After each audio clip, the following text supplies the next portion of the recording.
day. We gotta learn to reduce, reuse, recycle. Reduce, reuse, recycle. Reduce, reuse, recycle. Reduce, reuse, recycle. Well, if you're going to the market to buy some juice, you gotta bring your own bags and you learn to reduce your waste. We gotta learn to reduce. And if your brother or your sister's got some cool clothes, you could try them on before you buy some more of those. Reuse. We gotta learn to reuse. And if the first two R's don't work out, and if you gotta make some trash, well, don't throw it out. Recycle. We gotta learn to recycle. We gotta learn to reduce, reuse, recycle. Reduce, reuse, recycle. Reduce, reuse, recycle. Reduce, reuse, recycle. Because 3, it's a magic number. Yes, it is. It's a magic number.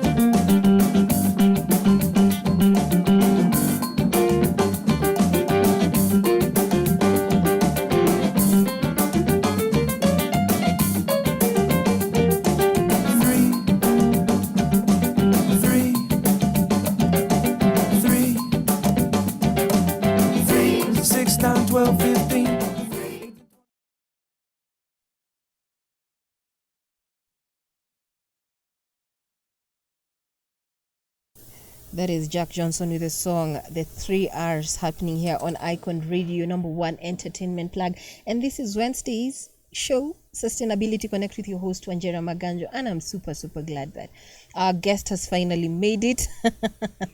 Amekuja, ametandikwa na hii traffic ya Nairobi. I think the sun is out and everyone just decided today is it. We need to go and sunscreen ourselves. So karibu sana Barbra. I can't see you. Maybe you can just twist kidogo. Bas. Karibu sana. So this is Icon Radio. Maybe you can introduce yourself, tell us who you are, and what it is that you do. Karibu sana.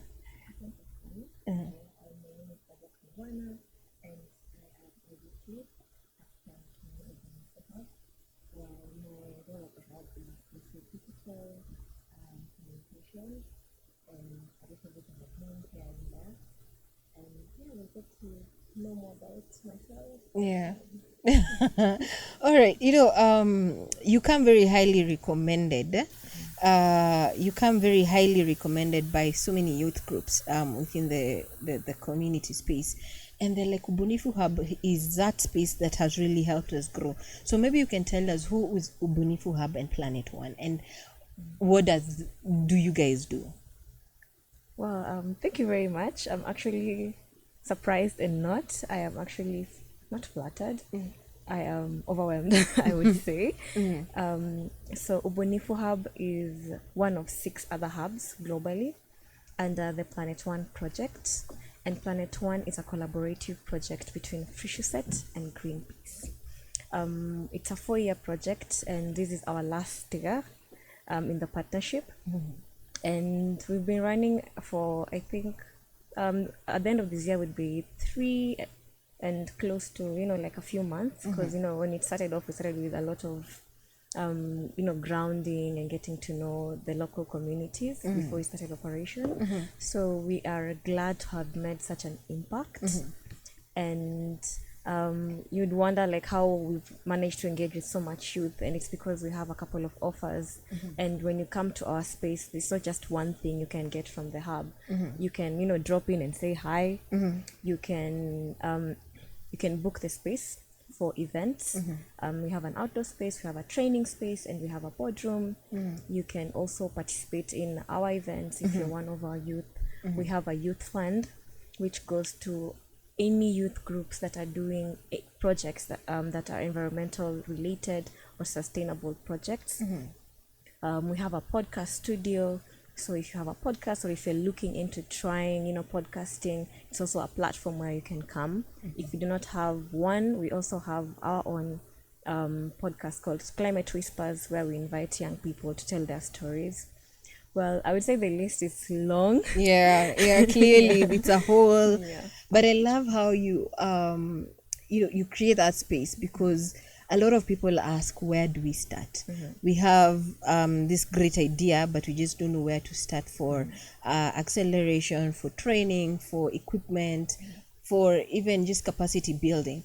And it's a great space that Ubunifu Hub created. That what you said, you have 6 locations.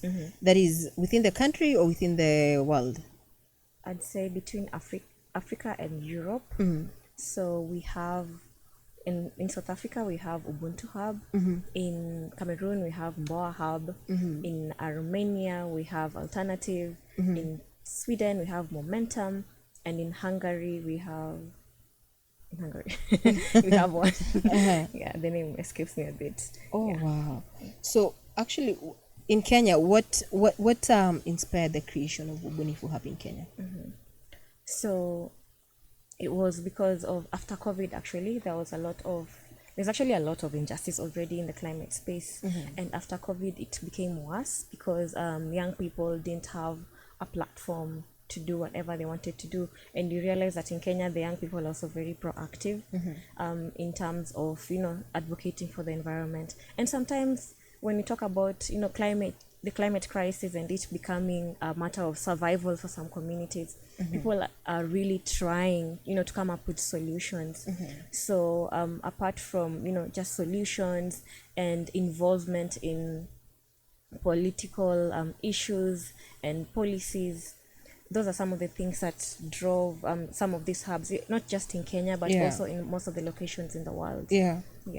Oh, wow. So in Kenya, how many, I know of one youth group that is just really a beneficiary of Ubunifu Hub. Maybe you can tell us your level of impact. How many youth groups do you support so far? And what kind of activities do they engage in when they come to Ubunifu Hub? Okay, so I'd try and classify them according to the offers that we've had. We also have a learning series, and we've engaged up to 13 groups via the learning series. So it would involve people or young people who have a little to none, or like little knowledge or non-existent knowledge about climate. And we've engaged 13 groups. In some or other series, in terms of the youth fund, where the youth that we funded up to 20 youth groups. Wow. Yeah. So this 13 and this 20 are different? So, or is it intertwined at some point? The 13 are still part of the 20. Yeah, I'd say that. Wow. Yeah. And this is since 2020 or 2019? 2021. Oh, 20. Wow. Yeah. You funded, looking at your funding model, because that is what a lot of people are like, how do you identify a youth group? And you say, we will train you guys, and then after we've seen your projects, then we can fund you guys. How do you identify which youth groups to work with? Okay, so at the beginning, we'd scout like informal areas where there are youth groups doing something about their environment, and then we'd get a couple of youth groups, and then actually we stopped mobilizing, because after we engaged with a couple of groups, they started spreading the word. So at this point, we actually have more youth groups coming to us rather than us going to them. And for us, it's very simple. Like, what is there something that you're doing? Is it environmental related? Is it solving any environmental climate related issue? It doesn't have to be very, very specific, but it can also be an intersectional issue. For example, gender, food, water. Oh, wow. And then is it sustainable? And we look at sustainability also in terms of, can it make you money? Because at the end of the day, we can't eat all this knowledge that we're giving out. So when you train, how long does your training take? And I feel like I have 1,000,001 questions, but how long does your training take? Yeah, so the learning series takes around 6 weeks. So we cover the 4 pillars as climate justice, advocacy, innovation, and youth empowerment and engagement. So after you've gone through the 4 pillars, then they also include a proposal writing training.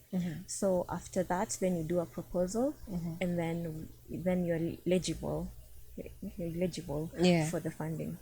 All right. So how do you decide that this youth group will make it? Because there's some who are like they're just in it for the money and then they chomoka. How do you ensure that whatever you guys have started has, like you talked about sustainability, it can make them money and it can be a sustainable venture that is scalable? So at first of all, when they come to us, we have to go to them again to see what they're doing, and I think you can already tell when you see what someone is already doing. You can tell whether they're promising or not. And we also have a monitoring and evaluation. So we after every single phase, we're looking after the training. We do a small assessment to see whether they remember.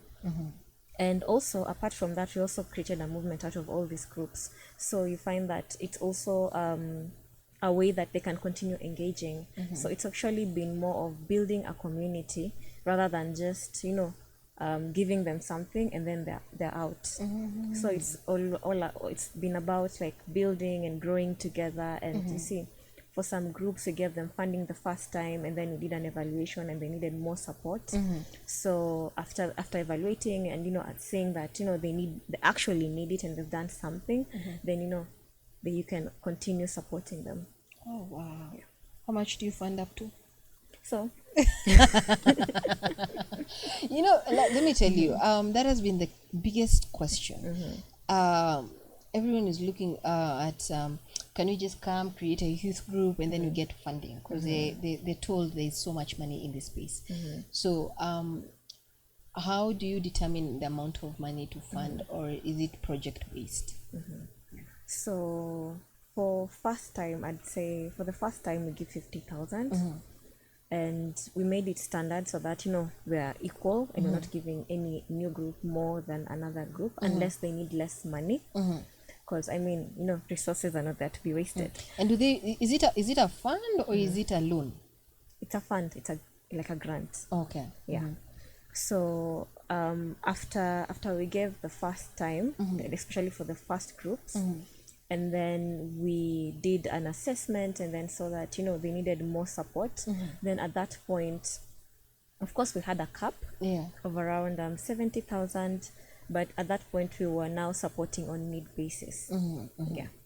Oh wow, that is amazing. So how many, like you've supported, you funded around 20, you're training around 13. That is still below your capabilities, because I feel like you guys have the capability to train a lot more. What's stopping you from engaging more youths at the moment? So I'd say nothing is impossible, to be honest. Right now we're located in Nairobi, in Rosters, that's along Thika Road. And I'd say one of the challenge has been trying to reach groups that are beyond that area, because I think it's around Nairobi North, the northern part of Nairobi. So trying to engage groups from as far as Mathare and Kibera, it's been a challenge, I think, especially when it comes to logistics and how they have to get to the hub, or how we're going to do monitoring and evaluation. You see, for groups that are too far away from us. So I'd say nothing is impossible, because at the end of the day, this is also a pilot project. Okay. And it's the first, I think, of its kind, because we're also running like one of the first climate hubs, which have not existed before. We've had tech hubs. Yes. Yeah, but this is like a climate space. You come use resources for free. We have an art area, we have paints if you like painting. We have youths who've actually learned how to paint and can still like sell their work at this point. So it's been a process, I'd say, and it's been a journey. And up to right now, we've actually managed to engage up to 18,000 like young people. So it's actually beyond our target. Yeah. And we also engage like up to 300 organizations at any given time, like through any of our offers. So I would say we have actually surpassed what we expected. Your expectations, like Yeah. your vision 2023, vision 2024, vision 2025, you've surpassed. That is amazing. 18,000 is not a small number, considering the number of years that you guys have been in existence. Then that means that you're actually doing something right. It's just that the demand and the supply is the problem. But I'm pretty sure you're working towards, going into other spaces where not just Nairobi, because this is also needed in Nakuru, is also needed in Kisumu, is also needed in other parts of the country, and also Northeastern, because you find like when you're talking about sustainability, sometimes you forget Northeastern quite a lot.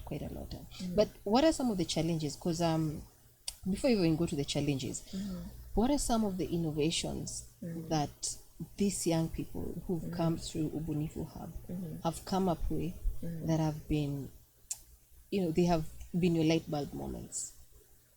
Well, it's actually really crazy. I'd say at the beginning we're doing a lot of artistic stuff, and we had a lot of guys coming in to paint, and we supported a couple of youth who are painting. At this moment we have a group that does black soldier fly farming. Oh wow. We have, most of our groups actually do waste management. However, we've supported some of our youth to start like shredding their own plastics, which in one way or another would help them like, figure it out. I mean, in the circular economy aspect. So we've had that's circular economy. We've had guys venturing into farming. We've had chicken farming, pig farming. We've had the groups that are exploring beekeeping. We've had now we have a group that's also exploring like e-mobility. So even just podcasting, we've had like right now we're having like so many people reaching out to us to book our podcast, and I would not exclude that from innovation, to be honest. Absolutely. Yeah. So we've also supported groups who are into film and photography. So that's just a bit of what I can remember. Yeah. But what I'm getting is Ubunifu Hub is not just a space where you can just come and just say we are a youth group and we want these projects to kick off. It's like you listen to what they really need and then you work around it. That is amazing, because I love how climate smart agriculture is now taking the center stage within your space, and especially with the black soldier flies. What are some of the challenges you see that young people are facing in terms of engaging in sustainability, and how do you guys help them overcome that? Well, I'd say one of the challenges has been livelihood. Okay. To be honest, because I personally have been an activist, and you'd realize that after making a lot of noise, you come back to your house and you're like, now what am I going to eat? Yeah. That is usually our biggest problem. Like you've even gone, you've planted trees, and then in the evening you're like, hiya, nakula. Yeah. So, and it's the core of how we do our funding. There has to be a sustainability aspect. That you have to figure out a way in which you're going to make money and sustain your project, and eventually sustain yourself as a group. So that is something very, very important and dear to us. That should be, at least should be seen in every proposal that we review, and in every project that we decide to fund. I'd say another issue would be what do you call it, politics. Say some youth groups would have issues, like trying to reach out to their local decision makers. So we also included that as part of our training, a meeting with decision makers, which is called that's the name of the training. So we can invite experts, and they get to train all these youth groups on how they can engage with local decision makers. We've seen a couple of, I'd say we've seen some progress in terms of that area. We've seen a couple of groups who are seen as, bad people, like now getting to be in good terms with their communities. I'd say another challenge has been some of these youth groups are in informal areas, and you'd find some of them would reclaim land, and then eventually, it's grabbed. Yeah, So we have happens a lot, eh? Yeah, we have a couple of issues around that. It's something that we're really looking at how we can also help these youth groups to manage. I mean, we still don't know how that's going to go. Yeah. However, it's something that's one of the challenge that we're just trying to see how we can address, like moving forward. Like how can a youth group say that, we can use this land and, develop it or make it better, Yeah. and still, like, just keep it as public land, or if it's riparian land, just leave it at that and have not have no other people coming to encroach it. Yeah. Oh wow.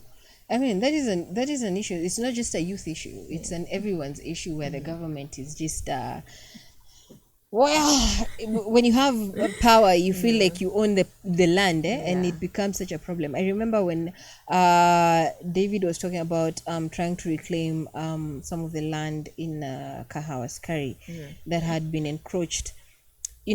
Up until the floods came, guys had really encroached along the river lines, and trust me, by the time the floods came, no one was telling them that you need to move. They were moving by themselves. So I feel like sometimes we, in as much as we allow nature, we also need to be having responsible leaders who are, are like public property should just remain as that, public property. And I feel like a lot of young people would really benefit from just coming and just to learn, even before you get to the funding bit. You said it takes 6 weeks, and then you decide whether you're eligible for funding. Do they pay? Do the young people come and they say, do you guys charge them? How does it work? So every single of our offers is free. Say what? Yeah. You guys don't charge? We do not charge anything. Actually, I think we have like up to 10 offers. They're all for free. Wow. Yeah. So all that's required of you is to put in the work. For example, you need to write a proposal. Yeah. Do the proposal. Yeah. You want to use the podcast. It's up to you to come up with your own, episodes and everything. Oh wow.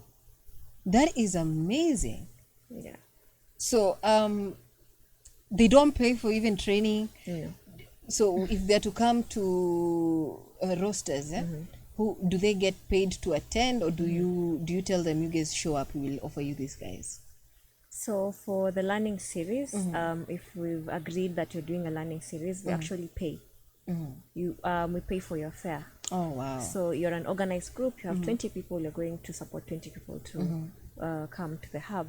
And we also have another offer, actually. It's called a learning series. Say, for example, you ventured into poultry farming, and then all your chicken died. Yeah. So we're coming to find out what happened. And then we realize that you need more expertise. Yeah. So we can decide to take you to a farm that does poultry farming. And then we also cater for everything. For as long as you have the interest and you show up, we organize the transport and make sure that you have what is required. Wow. I'm actually shocked. You guys don't charge? We do not charge. What do we have to lose? What do we have to lose? So what's the criteria of being part of Ubunifu Hub? What's the criteria for the youth groups? Well, I don't think there's any set criteria. And do you have a limited number of people from certain groups? Oh yeah, so our target, I'd say our target age is 15 to 25 years. So that's our priority age group. However, it doesn't mean that we won't accommodate you just because you fall beyond that gap, that specification. For an organized group, I mean, for as long as you're a group, I mean, it would make sense if you're like 15, 10, 20. If you're less, then we'd have to merge you with another group that has less people. However, for as long as you're a group with a vision and you know where you're going and you know what you're doing, then nothing excludes you from using or like being a beneficiary of any of our offers. Umesikia Sylvy? I am still mesmerized that you guys don't charge, and yet are there youth groups that just get somewhere and then their internal wrangles just get in the way? Yeah, We've had a couple of issues like that before, and for that we also decided to do like more trainings, especially on the specific training. What's it called? On internal matters, group dynamics. Yeah, that's what it's called. So we have that, and then another way that we try to solve that is by creating a movement out of all these groups, because now they get to see how different groups manage their own affairs, and then they get to also learn from that. They also get to see or make potential partners from within the same groups. For example, maybe we have grounds and you guys don't, and we have the same interests, then we can do collaborative events. Yeah. Wow, that is amazing. I'm truly, I mean, looking at the climate space, there isn't so much verb or like voice on what it is that you guys are doing, and I feel like you guys need to be amplified, so that, because what you're doing is really noble, and a lot of youth groups are really getting support from you guys. So where you guys getting your funding from? Yeah. I mean, if you're not, like, I mean, how do you make money? By is it partnerships? Is it collaborations? How does Ubunifu Hub, okay, I think that is just messed up. Even me asking, I shouldn't be asking where you're getting your money from, but I mean, where you guys, like, is it you've collaborated internationally so that you're able to support locally? Yeah, so our main donors were the Postcode Lottery, which is based in Sweden. It's a Swedish organization, and it was a one-time funding, and some of the things that we've actually achieved, that was what it was meant to do. So it was a one-time funding through the Planet One project, because we're just a hub. And of course there were set targets, like this funding goes to help these specific people, and this age group, and this number of people. So through that we had to come up with our own ways, like we had to contextualize it in the Kenyan perspective, the local perspective. That has been the issue across everything. Yeah, and see what are the needs of the local people, what do they actually want. I mean, you can do a million webinars, but are they going to benefit from them? Yeah. So we saw that would have been the best way for them to benefit. And I think at this point we now see like the kind of impact that it's had. Yeah. Because I mean, assuming I had a project and it failed, the kind of impact it has had on me as a person cannot change. Yeah. Yeah, and I think that's what's also very important. I love how you said that when you contextualized it, you moved it away from webinars to the ground, and people love things that they can see, touch, and feel, so that they can actually either emulate or try and adapt or try and just work around it, so that it makes sense to them. Yeah. Like if you're a physical person, you're this person who loves seeing is believing, then this is something that you guys really did well. You nailed that. Like you moved it away from the webinar bit. And how do you guys ensure that there's when you're talking about longevity, up until when do you feel that these groups are now stable, you cannot fund anymore? Well, so as part of the proposal, you have to come up with a roadmap as a group. Yeah. Like, we're giving you this money. Yeah. At what point do you at what point are you going to spend this amount of money, and at what point do you feel like it's going to start giving you profit? So like when we had the first batch of funding, of course we funded groups differently. I mean, we're going to give you, everyone gets cameras. That was not the model we are using. So the model we are using is, you tell me you need clothes to sell, we get you clothes to sell. You tell us you need what shoes, we'll give you shoes. You tell us you need a microphone, we'll give you a microphone for very, very specific groups. Yeah. So at the end of the day, your proposal has to define, if I'm getting you this microphone today, at what point do you as a group feel like this microphone is going to start giving you profit. So when we did the next assessment, they tell us, yeah, so you gave us a microphone, but there was no way for us to monitor the sound and everything. So it was a bit challenging for us. And then we asked them, so what exactly do you need? They say we need a deck or something. So we get them a deck, and then you still have to determine how that deck is going to help you. So at the end of the day, we can help you and before that, even during the proposal phase, we help you review your proposal, we help you improve it. We ask a lot of questions in CC, just to engage them and open their eyes to see what are the gaps in their project, how can they improve it, or do they have to change it, or what can we do to make it better. Oh wow, that is profound. So are there, I know collaborations and partnerships are quite a thing for you guys. Who are you collaborating with as Ubunifu Hub in the country, and who will you collaborate with to ensure the success of these young people? Well, I would say I wouldn't say that we have sole partners and everything. However, our first collaborations are with Greenpeace and Fisheset, because I mean those are like our mother, those are like our mothers. I'd say that. And for other collaborations, we've had Inuka Africa, which is also a pilot, started with young people, and they also do the same, but they focus on nature-based solutions and groups working in very, let's say, don't want to call it sensitive, but in fragile ecosystems, like the mangrove, wetlands. So we actually hosted them in our space for like a year. Those are actually our longest collaborators, and we don't limit the type of partnerships that we've had. For example, we consider every single group that we've engaged with partners and collaborators, because we would still support them. Say, for example, if they have an event, or if they need us to reach out to a different partner for that. So out of the 300, if you ask me to start mentioning right now, I don't even know where to start. Wow, that is amazing, because collaboration in this particular space is the only way to move forward.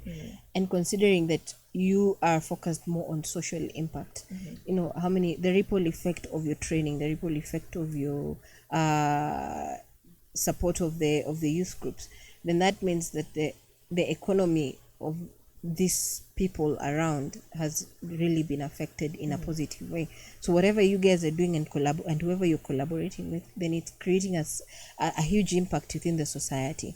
So are there any major upcoming projects that you're excited about as Ubunifu Hub, and what should we be looking out for?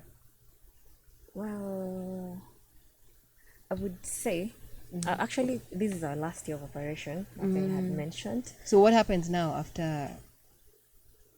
So at this point, if we get more funding to continue having the hub, then the hub will continue. However, being the last year, we have I think like 4 months of operation. The major project that we had, actually, we managed to, I wouldn't say complete it, but implement it, which was having our own podcast. And we started we now have episodes online on Spotify and on AfriPods. And at this point, we just want to see that the movement grows and it's able to outlive the hub regardless of whatever happens. And all these groups that we've impacted in one way or another also work together beyond this time. So I wouldn't say we're planning for anything major apart from just a couple of events here and there. Of course, we need to have make something which is a yearly event. It happens every single year, which advocates for less consumerism. So apart from that, so what you're saying is, after 4 months, your fate is gonna be determined by funding. So does that mean the hub closes, or what? Possibly. Yeah, hard truth, but possibly. Yeah, but okay.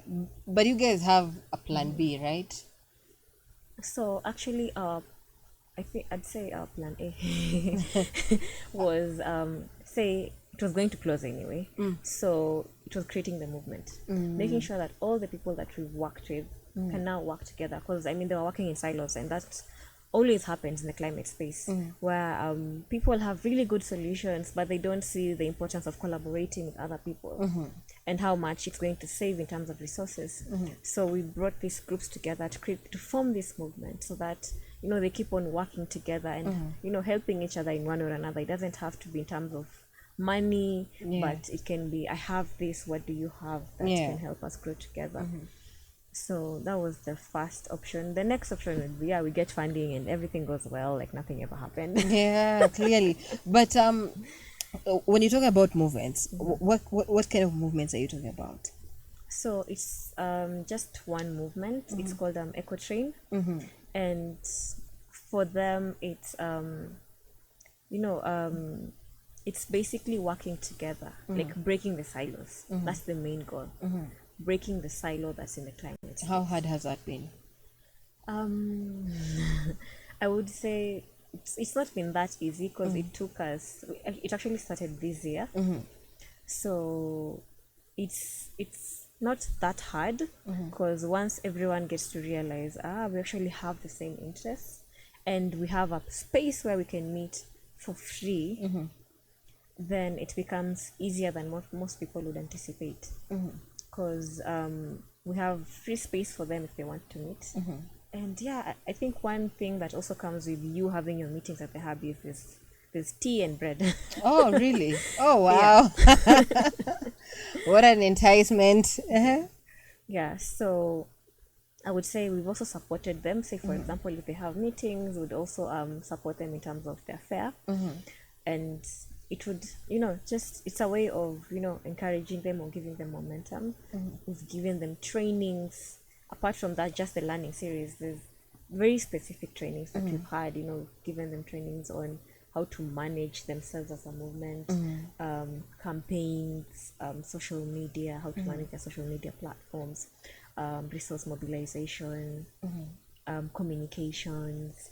So it's also been a journey with them, and at this point we can see that they're also planning for their own events as a movement, which is a very good thing. So it's not been a walk in the park. Yeah, I can imagine. I mean, these are people with different ideologies, different ideas of how to provide a solution to problems that are in different communities, because what is wrong in north is not what is wrong in south. So I mean, I can imagine how crazy that can be. But all in all, looking at you, Barbra, as an activist from way before, what advice would you give young people? Because when you're talking about climate justice, climate change, climate this, climate that, like, some people are interested, some are not. What advice would you give young people? Well, I'd say at this point, in this time, it's very, very hard to say that as a person in this generation, you're not going to experience climate change, or you have not already experienced the impacts of climate change. It being very intersectional. And I would say from someone, I'm still an activist. I am not as physically active as I used to be because I found what exactly I wanted to do. So Which is what? well, even as an activist, I always wanted to tell stories. Being at Ubunifu and being in the digital side, on the digital side, it's really helped me to see how I can amplify other people's stories, other people's voices. I also have a personal initiative which I do, and it's also around advocating for local communities, what exactly they do and their local solutions. Yeah. And as an active, if there's one thing I'd like to tell young people is, actually it won't be one thing, it will be two things. Yeah. So first, know who you are and what you want to do, because the climate space is also huge, and we can get swallowed, and at the end of the day you wouldn't have anything. You just be an activist who can't do anything apart from make noise. So find what drives you and what you want to do, and then don't lose yourself in the chaos. It can be chaotic. You can get discouraged a lot. I mean, when you look at the policies, international policies, some of them actually started, the negotiations started even before I was born. But I can't lose hope. And that's what I tell everyone else. Do not lose hope, because whatever you're fighting for, it's a noble fight. Because some of you do it for free out of what you believe. Yeah. So I tell every young person, climate change is real. We've all seen it, we've all seen the impacts, and keep on fighting. All right. So when you talk about solutions, young people need to be creators of solutions. And Ubunifu Hub has been at the forefront of giving an opportunity to young people. When you talk about challenges initially, we were talking about external factors, but then there are also internal factors that affect how the youth groups are, looking at these solutions. Is there one particular solution that has really stood out for you in terms of waste management? Because that is one of the key areas that has been a big issue in the country, waste management. Is there a particular solutions that this group is doing, or how are they doing it? So I'd say one has been the black soldier fly farming, to be honest. It deals with mostly organic waste. So the black soldier flies, during its life cycle, it breaks down the organic waste, and then it can be used as animal feed, or every single product that comes from every single process of it can be used for something. So at every stage of the black soldier fly development, it can, it can be used for something. The maggots can become feed, the flies can regenerate, produce more eggs. And during the maggot development, it can also break down organic waste. And I feel like it's also something that I didn't know until I was in this space. Yeah. So I'd say, that has personally stood out for me. I wouldn't say that there are no other solutions. Of course, we've even had youth in the fashion space, and in one or another, it still contributes to, a better world, a better climate. So for waste management, we've seen also a lot of textile waste and how groups can start managing that kind of waste. Yeah, through cloth swaps. Like, I don't have to buy new clothes, but we can swap. I like yours and you like mine. And we've seen repairs. So I'd say, as much as the black soldier fly farming has stood out for me, I mean, there's still other really great innovative projects. And one thing I've also learned about innovation is I don't have to come up with something new. It can be, I have seen my blouse and I want to make it better. So how can I fix that small thing that can make this blouse better or wearable? Maybe I can make it, I can have zips and have someone who's bigger than me wearing it. Oh, wow. Well, thank you so much for your time. Thank you for coming in. I think that is so much profound for us, because is there something that you feel like kulikuwa umesema leo lazima utaisema tu leo, you can't go without saying? Is there something that you feel that you as Barbra, as Ubunifu Hub, Planet One, but who stems from who? Planet One stems from Ubunifu, or Ubunifu from Planet One? So Ubunifu from Planet One. Planet One is a project, Ubunifu is the hub. Yeah. Oh, wow. All right. So is there something that you feel like you can't go without saying? And what are some of these events that you're inviting us for? Yeah, so we have a couple of events coming up. Some have not, we haven't finished really planning for them. So we have an event next month by our movement. We have Make Something Week. Make Something Week. Make Something Week. Yeah, we might make it a day. It's a whole week globally, but we might make it a day in November. Yeah, we might also have a couple of smaller events, like in the middle between this time or in the last quarter. And yeah, I'll be dropping you a line in case you're interested absolutely, in anything. absolutely. Yeah. And if there's one thing I would actually like to say before I leave is in this last 4 months of operation, I'd tell anyone who's not engaged with us, maybe you've seen us on social media, you've seen us anywhere, you've had us somewhere, I'd tell you we have a lot of offers. Maybe you're trying to face at some, but we still have a lot of offers, like 10 up to 10 offers that we can give. So just drop in. We are on Instagram, we are on Facebook, we are on Twitter. You can drop us a text anywhere on those platforms. We respond. Do not be afraid. You just never know what you're going to benefit. So it's never too late. Oh, wow. And what if somebody comes in as an individual? They're like, I would really love to come for training. I would really love to be part of this, but I'm an individual. I don't have a group, but I just want it for my own personal knowledge, my own personal, development. What's your advice? So being an individual does not mean you're going to be excluded. We've had individuals joining in some of the trainings. So for example, you're an individual and you have a training, you can just train in as an individual. Okay. If you have an event and we see that even as much as you're an individual, it's still going to be an impactful event, we're still going to support you. Okay. So as much as it's easier to work with organized groups, it doesn't mean you exclude anyone from any of our offers. Oh, wow. Yeah. So there you have it, guys. I don't think there's any way, any better way that I can put it, because the opportunities are here. There is an opportunity that is just laid out. Like Barbra said, you can reach them out, you can send them messages, you can I'm pretty sure your numbers are all over all your social media platforms. I don't think there's any reason as to why any youth group should not take advantage of the next 4 months. And all factors considered, you guys will get funding. I'm pretty sure you've been doing proposals and asking for support from other donors to just come in and fund this.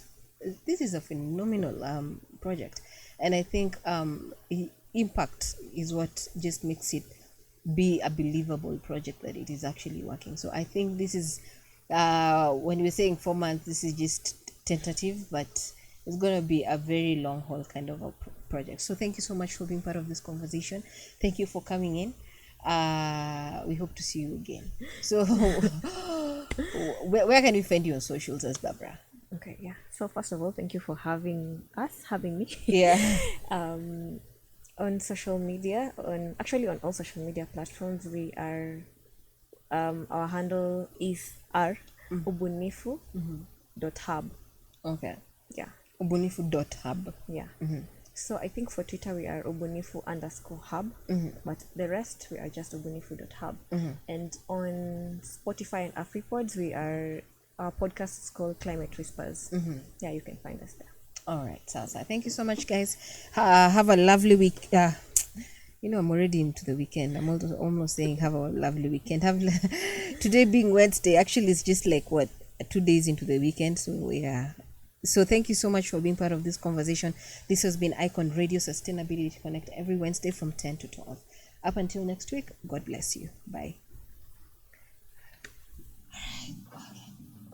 3, 6, 9, 12, 15, 18, 21, 24.